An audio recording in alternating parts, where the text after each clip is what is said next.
Good evening, everyone, and thank you for joining us for our Student Welcome 2022. I'll just give everybody a moment to settle in. I do hope you're all well and you've settled into your courses and are enjoying your first year in optical education. My name's Marcus Dye, and I'm Acting Director of Regulatory Strategy at the General Optical Council. I'm joined by some of my colleagues this evening. So I have with me Tabinder Kiani, who's Operations Manager in our Fitness to Practice department. So if you'd like to say hi, Tabinder. Hi, everyone. I'm also joined by some of my communications colleagues who are going to be helping with technical support tonight as well. So our aim in the next hour is to give you an overview of what we do at the General Optical Council and your role as a student within that. And by the end of the evening, we hope that you'll have a clear understanding of what we do, what you can expect from us, and what we may expect from you as a student optometrist or a student dispensing optician. So just to quickly run through what's on the agenda this evening, we'll start by introducing the GOC to you and looking at who we regulate and what our role is in protecting the public. We'll then show you a series of animated videos looking at our core regulatory functions. So those are registration, standards, education, and fitness to practice. We'll then have a question and answer session, which will give you the opportunity to ask myself or Tabinder any questions that you might have following the presentations. And finally, this evening, we'll give you or let you know ways in which you can keep in touch with us during your studies. So before we begin, just a reminder that this is a Zoom webinar, so you're all on mute at the moment. If you do have any questions during the webinar, you can pop them in the question and answer box, which you'll find at the bottom of the screen. You can add them anytime you like during the webinar, and we'll do our best to answer the questions during the session. If we can't answer any of the questions, we will take them away and get back to you afterwards. Just to remind you that we are recording our student event tonight. So we've got two others as well, and we're going to choose the best recording to upload to our YouTube channel after that. And it will also be circulated in any follow-up material that we send to you. So let's begin now with the first item of the evening, and that's a short introductory greeting from our Chief Executive, Leonie Milliner. Hello, my name is Leonie Milliner, and I am the Chief Executive here at the General Optical Council. I'd like to wish you all a very warm welcome to your first year of studies and registration with the GOC. We are the regulator for optometrists, dispensing opticians, optical students and businesses in the United Kingdom, and each one of you plays a key role in helping us deliver our mission of protecting the public by upholding high standards in the optical professions. Now, registering with us is a legal requirement, whether you're a student or fully qualified, and so you'll be registered with us throughout your studies and your career. And as you start your journey in the optical sector and with us, we'd like to help you understand what we do, how we do it, and maybe even demystify some of our processes. In this presentation, we will explain our role, our core functions, and the different ways you may encounter us throughout your studies and career, so you understand what you can expect from us and what we may expect from you as a student optometrist or a student dispensing optician. At the end of this session, you will also have the opportunity to ask our staff any questions you may have. We will maintain contact with you throughout your registration with us, through our monthly registrant bulletins, through social media, and we will host another one of these roadshow events in the final year of your studies before you qualify with us. Our vision is to be recognised for delivering world-class regulation and excellent customer service. We believe that when we work together, we can keep the public safe whilst delivering first-rate optical care. We look forward to embarking on this journey together. So, who do we regulate within the optical sector? We currently register around 30,000 optometrists, dispensing opticians, student optometrists and dispensing opticians, and optical businesses. Our duty as a health and social care regulator is to protect the public.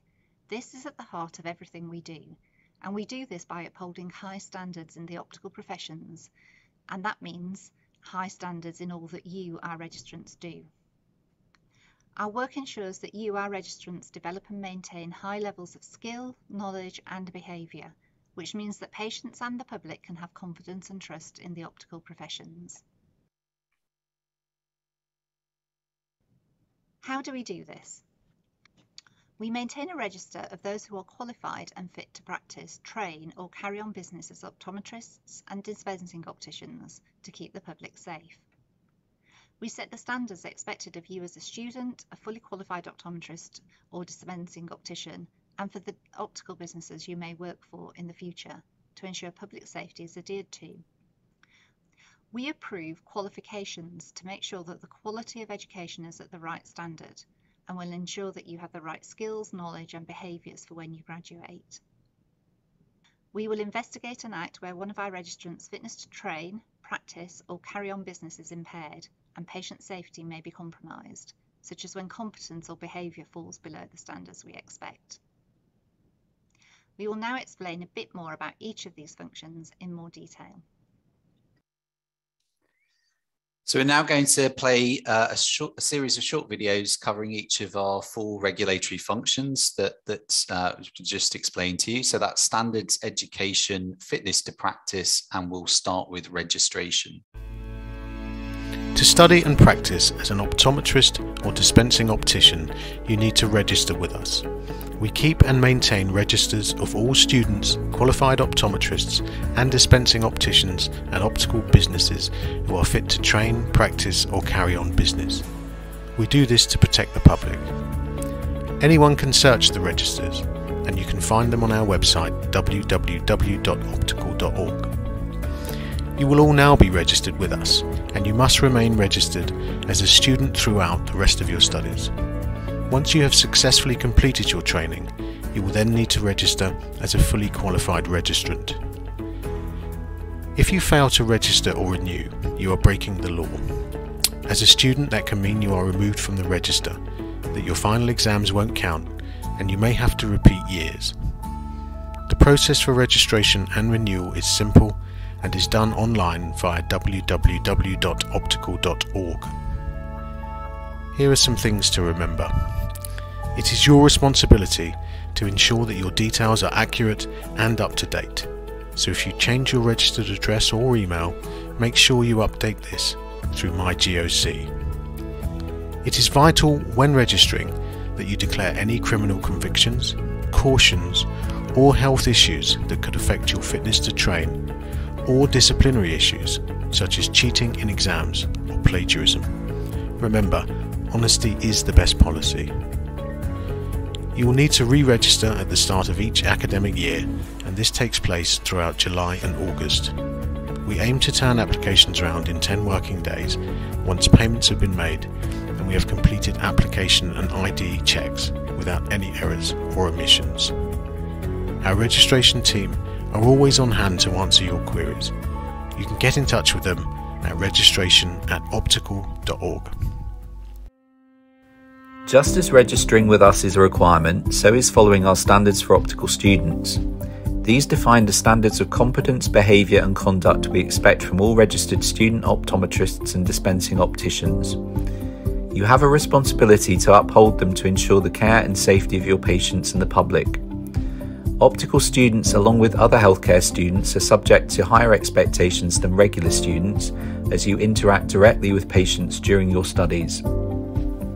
The standards are designed to support you in learning and developing your skills and professionalism, not to catch you out. They will also help you to prepare to work as a fully qualified optometrist or dispensing optician. You will need to work closely with your tutor or supervisor to understand what the standards mean to you and how to apply them to your studies.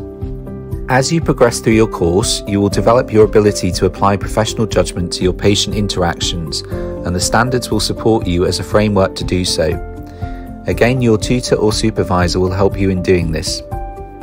If you require further advice in following or applying our standards, you should always approach your tutor or supervisor first.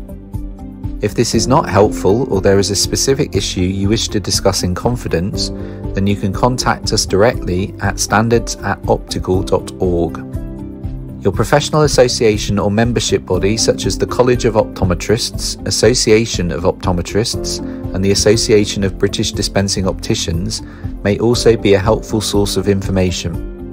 Once you have qualified as an optometrist or dispensing optician, you will follow a new set of standards known as the Standards of Practice for Optometrists and Dispensing Opticians. Don't worry, the Standards for Optical students will have prepared you somewhat for what we will expect of you as a fully qualified professional. We are always working to ensure our standards are as clear as possible and contain everything you need to know about our expectations.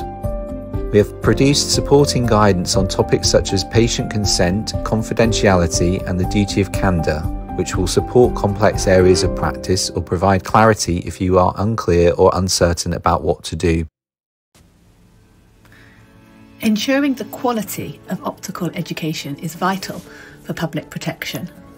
This ensures that, as a student, you gain the skills, knowledge and behaviours you will need in order to practice your chosen career. We do this by setting the standards for qualifications we approve and undertaking regular visits to ensure providers of GOC-approved qualifications are maintaining those standards. This means that, as new optical professionals, you'll be equipped to deliver eye care services in a rapidly changing landscape and are ready to meet the needs of your patients. We have handbooks which describe the standards of education and training we expect providers to meet, which are available on our website at www.optical.org. These handbooks contain the requirements that qualifications we approve must meet, as well as the required core competences and the practical experiences that students must obtain in order to be eligible to join our register. During your training, you may bump into our quality assurance team if we are undertaking a visit, and you may be asked to give your views as students on the qualification, as it's important for us to get perspectives from different users of the system. Not all qualifications we approve will be delivered in the same way, but they all need to meet our standards. It is important to remember your education and development doesn't stop when you qualify.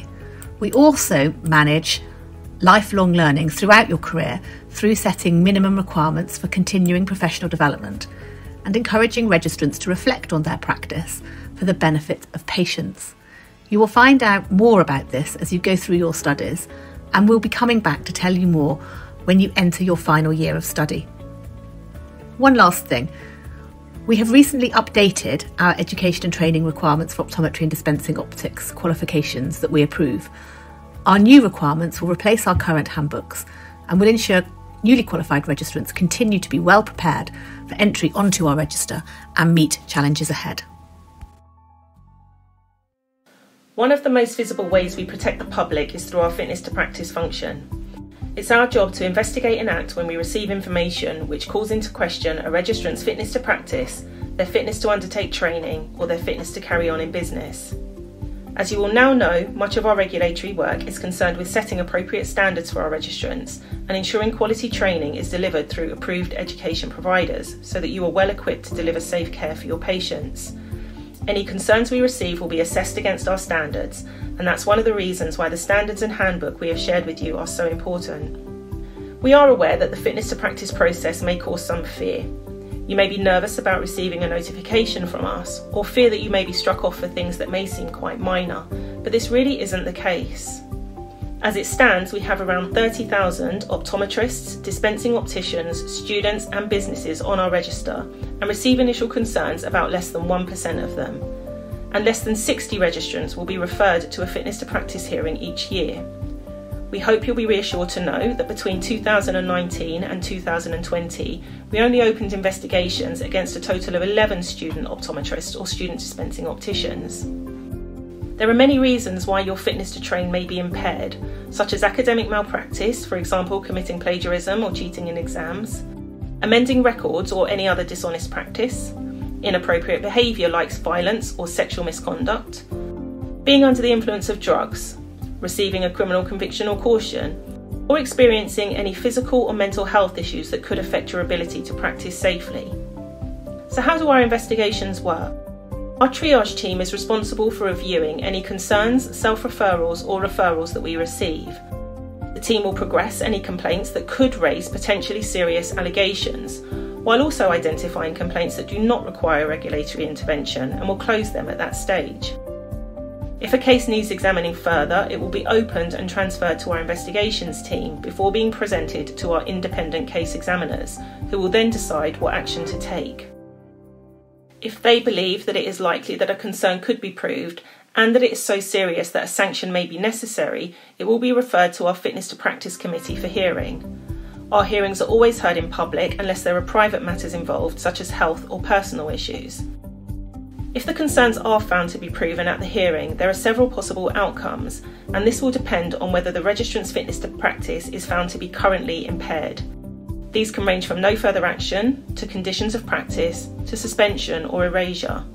Hearing outcomes are all published on our website at www.optical.org.